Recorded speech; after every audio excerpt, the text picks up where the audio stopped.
Hello everyone, আপোনালোক সকলোকে study with নীলাক্ষীৰ অন্য এটি ভিডিঅ'লৈ পুনৰবাৰ স্বাগতম জনালোঁ।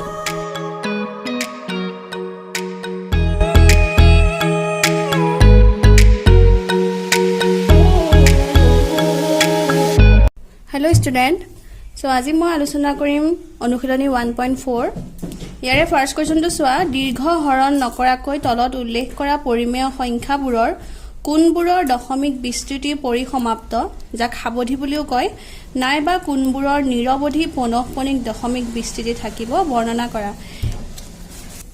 এতিয়া আমি পৰিসমাপ্ত বা সাৱধি ইয়াৰ কেনেকৈ গম পাম ইয়াৰ উত্তৰটো ইয়াত এটা নিয়ম আছে। সেই নিয়মটো হৈছে যে যিকোনো এটা পৰিমেয় সংখ্যা p/q আকাৰত থাকে। আমি সকলোৱে জানো পৰিমেয় সংখ্যাবোৰ p/q আকাৰত থাকে আৰু ইয়াৰ আমি হৰটো চাব লাগিব। হৰটো কাক কয়? তলৰ সংখ্যাটো আৰু ওপৰৰ সংখ্যাটো কি বুলি কোৱা হয়? লব বুলি কোৱা হয়। যিকোনো এটা পৰিমেয় সংখ্যা কি আকাৰত থাকে? p/q আকাৰত থাকে। তলৰটোক হৰ বুলি কোৱা হয় আৰু ওপৰটোক লব বুলি কোৱা হয়। পৰিসমাপ্ত বা নিৰৱধি পৌনঃপুনিক ইয়াৰ দশমিক বিস্তৃতি কেনেকৈ হ'ব আমি কেনেকৈ গম পাম? ইয়াত এটা নিয়ম আছে যে আমি কিউৰ আকাৰটো চাম। কিউৰ যিটো সংখ্যা আছে সেই সংখ্যাটোৰ আমি কি উলিয়াব লাগিব? উৎপাদক উলিয়াব লাগিব। মৌলিক উৎপাদকীকৰণটো আমি উলিয়াব লাগিব আৰু সেই মৌলিক উৎপাদকীকৰণ কৰাৰ পিছত যিকেইটা আমি সংখ্যা পাম সেই সংখ্যাকেইটাক যদি 2 to the power n into 5 to the power m আৰ্হিত আমি লিখিব পাৰো তেনেহলে সেই সংখ্যাটো কি হ'ব? সাৱধি হ'ব বা পৰিসমাপ্ত হ'ব। আৰু যদি আমি লিখিব নোৱাৰো সাপোজ 2 into 7 into 6 এনেকুৱা যদি সংখ্যা হয় তেনেহলে সেই সংখ্যাটো কি হ'ব? নিৰৱধি পৌনঃপুনিক হ'ব। এতিয়া আমি কৰি চাব লাগিব। ফাৰ্ষ্টতে এই আকাৰটোত যদি আমি পাওঁ তেনেহলে পৰিসমাপ্ত হয় আৰু যদি এই আকাৰটোত নাপাওঁ তেনেহলে পৰিসমাপ্ত নহয়। এতিয়া ফাৰ্ষ্ট কুৱেশ্যনটো আছে ওপৰত 13 আৰু তলত আছে 3 1 2 5। এটো আমি এটা সলভ কৰিম। হৰটো হৈছে নিৰ্ণয় সংখ্যাটোৰ বা প্ৰদত্ত সংখ্যাটোৰ হৰ কিমান? 3125। এই 3125 আমি কি উলিয়াম? এতিয়া মৌলিক উৎপাদকীকৰণ উলিয়াম। 3125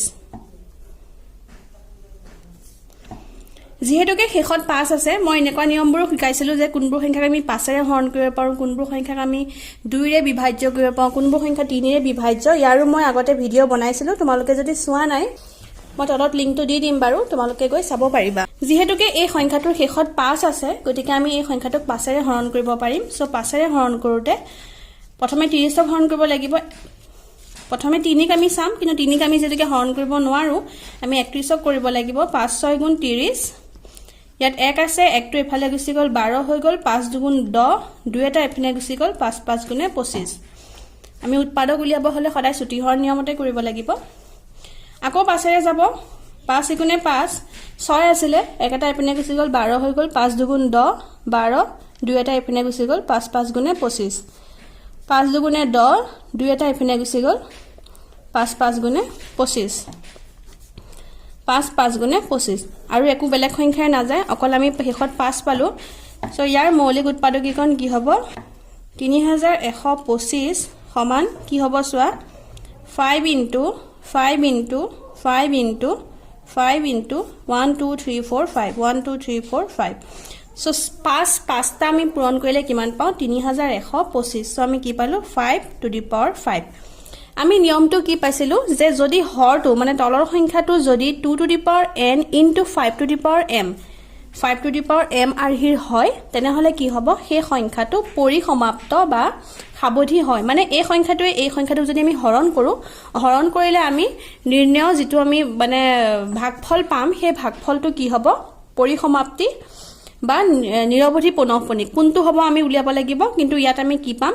পৰিসমাপ্ত পাম। কিয় পাম চোৱা ইয়াত যদিও 2 to the power n into 5 to the power m আমাক নিয়মটোত কৈ দিছিলে ইয়াত আমি কি পালো? 2 to the power n টো আমি নাপালো, আমি কি পালো? অকল 5 to the power m পালো।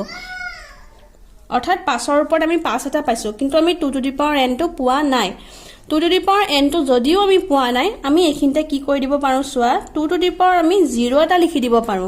2 to the power 0 আমি যে শো কৰি দিছো আমি খালি এই নিয়মটো হ'ব কাৰণে 2 টু দি পাৱাৰ 0 টো শো কৰি দিছো কিন্তু 2 টু দি পাৱাৰ 0 ৰ ভ্যালু কি হয় যিকোনো সংখ্যাৰ ওপৰতে যেতিয়া 0 থাকে পাৱাৰ সেই সংখ্যাটোৰ আনসাৰ কি হয় অলৱেজ 1 হয় মানে 2 টু দি পাৱাৰ 0 মানেও কিমান 1 গতিকে আলটিমেটলি আমাৰ আনসাৰটো কি পাইছো অকল 5 টু দি পাৱাৰ 5 এ পাইছো কিন্তু এই নিয়মটোত পেলাবৰ কাৰণে আমি কি কৰি দিলো 2 টু দি পাৱাৰ 0 টো আমি দি দিছো গতিকে এটা কি হৈ গল so 2 to the power 0 into 5 to the power 5 তোমালোকে যদি অকল 2 থকা সংখ্যাও পোৱা তেতিয়া তোমালোকে যদি 5 নোপোৱা তেতিয়া তোমালোকে 2 to the power 5 into 5 to the power 0 কৰি থব পাৰা মানে যদি বেলেগ সংখ্যা নাথাকে যদি বেলেগ সংখ্যা থাকে তেতিয়াটো নহব আমাক খালি 5 আৰু 2 লাগিব তাৰপতে বেলেগ সংখ্যা একো নালাগে কাৰণ আমাক নিয়মটোত কৈছে 2 আৰু 5 লাগিব আৰু এই সংখ্যাটোৰ ওপৰত কি লাগিব আমাক ঘাত লাগিব যেহেতু কি আমি 5 টো অকল পাইছো 2 টো পোৱা নাই সেইকাৰণে আমি এনে 2 টু দি পাৱাৰ 0 টো শো কৰি দিছো এই নিয়মটোত পেলাবৰ কাৰণে এতিয়া সোৱা আমি এই নিয়মটোত পাই গলো 2 টু দি পাৱাৰ n মানে 0 আৰু 5 টু দি পাৱাৰ 5 আৰু এই সংখ্যাকেইটা কোনো মাইনাসৰ সংখ্যা আমি পোৱা নাই গতিকে কি হ'ব এটাকে নিৰ্ণয় হৰটো বা এই সংখ্যাটোৰ হৰটো বা 3125 সংখ্যাটোৰ মৌলিক উৎপাদকীকৰণ নিৰ্ণয় হৰটোৰ মৌলিক উৎপাদকীকৰণ কি আৰহিৰ হল 2 to the power n into 5 to the power m আৰহিৰ 2 to the power n into 5 to the power m আৰহিৰ এটাকে কি হ'ব 3125 ওপৰত হ'ব 13 এই সংখ্যাটোৰ দশমিক বিস্তৃতি পৰিসমাপ্ত বুজি পালা অংকটো একেবাৰে সহজ যদি তোমালোকে ইয়াত মই আকৈবাৰ কৰি দিছো আমি যেতিয়া 5 টু দি পাৱাৰ 5 পালো কাৰণে আমি 2 টো এনেকৈ ধৰি লৈছো যদি সাপোজ 2 ইয়াত পাঁচটা আছিল ধৰা পাঁচৰ খলনে যদি আমি 2 পাঁচটা পালো বা 2 ছটা পালো বা যেটাই না পালো কিয় 2 টু দি পাৱাৰ সামথিং কিবাটা আমি পাইছো যদি ইয়াৰ লগত 5 না পাও তেনেহলে আমি কি কৰিম হেবাৰ 5 টু দি পাৱাৰ 0 কৰি দিম বুজি পালা এটা আমি নেক্সট কোৱেশ্চনলে আগবাহু দুটামান কৰিলে তোমালোকে বুজি পাবা ভালদৰে নেক্সট কোৱেশ্চনটো সোৱা কি আছে ওপৰত 17 তলত 8 এই সংখ্যাটো সোৱা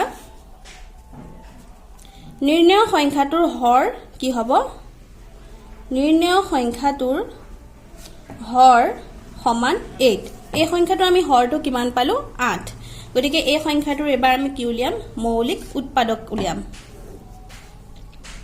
8ৰ কিহেৰে হৰণ যায় আমি সবে জানো 2 ৰে হৰণ যায় বা 4 ৰে হৰণ যায় সো 2 4 গুণে 8 4 টো আকৌ উলিয়াব পাৰিম 2 দুগুণে 4 আৰু বেলেগ সংখ্যা একো আমি নাই পোৱা সো আমি কি পালো 2 তিনটা পালো 2 দুগুণে 4 4 দুগুণে 8 এটা ইয়াত সোৱা 2 আমি কেটা পূৰণ কৰিলে 8 পাম 2 কিউব মই ঠিক আগত বুজাই দিয়া অংকটো নিচিনাই ইয়াত আমি এবাৰ কি পালো 2 কিউব পালো আমাক নিয়মটো কি কৈছিলে 2 to the power n into 5 to the power m একুচিন দিয়া নাই অৰ্থাৎ ইয়াৰ মাজত পূৰণতা আছে আমি এবাৰ 2 টু দি পাৱাৰ n ৰ ৰাশিত পালো আমি 2 কিউব টো পালো কিন্তু এবাৰ আমি 5 টু দি পাৱাৰ m ৰাশিত পোৱা নাই সো আমি কি কৰি দিব পাৰো 5 টু দি পাৱাৰ 0 কৰি দিব পাৰো আলটিমেটলি কিন্তু আনসাৰটো 2 কিউবে হয় কাৰণ সো 5 টু দি পাৱাৰ 0 মানে কি হয় আনসাৰটো 1 এ হয় গতিকে 1 ৰ লগত যিকোনো সংখ্যাটা পূৰণ কৰিলেটো সেই সংখ্যাটোৱে হ'ব গতিকে 5 টু দি পাৱাৰ 0 টো আমি খালি শো কৰি দিছো যাতে 2 to the power n into 5 to the power m আৰহিৰ হয় এটাটো দেখাত তেনেকুৱা আৰহি নিচিনা লাগিছে গতিকে কি হ'ব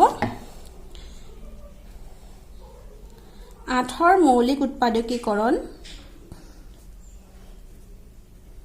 বা নিৰ্ণয় সংখ্যাটোৰ হৰটো এনেকৈ লিখিলেও হ'ব উৎপাদকীকৰণ কি পালো আমি 2 to the power n into 5 to the power m আৰহিৰ এটাকে কি হ'ব আমাৰ সংখ্যাটো কি বুলি কৈছিলে 8/17ৰ মানে এই সংখ্যাটোৰ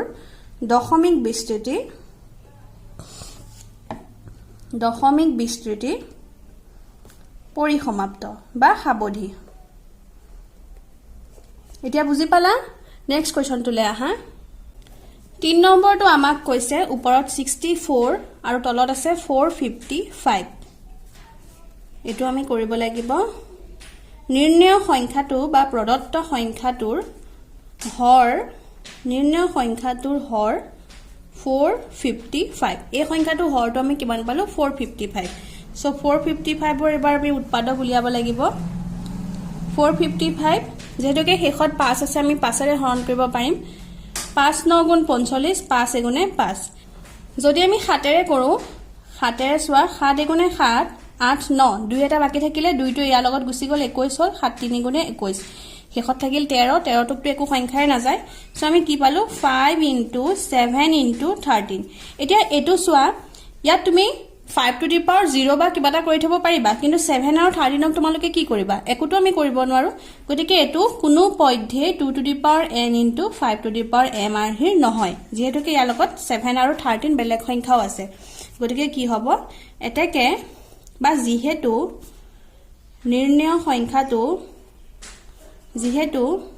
নিৰ্ণয় সংখ্যাটোৰ হৰটো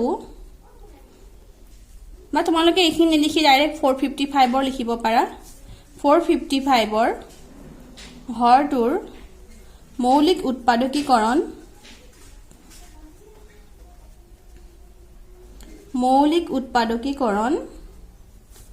2 to the power n * 5 to the power m আৰহিৰ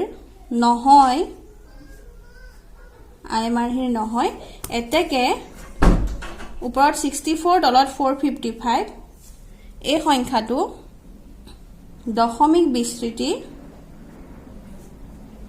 দশমিক বিস্তৃতি এবাৰ কি হ'ব সোৱা আগত এটো আৰহি পাইছিলো কাৰণে সাবধি হৈছিল বা পৰিসমাপ্ত হৈছিল এবাৰ যেহেতুকে নহয় এবোৰ কি হ'ব নিৰবধি পৌনঃপুনিক হ'ব সো কি লিখিম দশমিক বিস্তৃতি নিৰবধি পৌনঃপুনিক এটো আনসাৰ বুজিলা ভিডিওটো শেষলৈকে চোৱাৰ বাবে বহুত ধন্যবাদ ভিডিওটোৰ পৰা যদি উপকৃত হ'ম বুলি ভাবে তেনেহলে please like comment share and subscribe কৰিব নাপাহৰিব থ্যাংক ইউ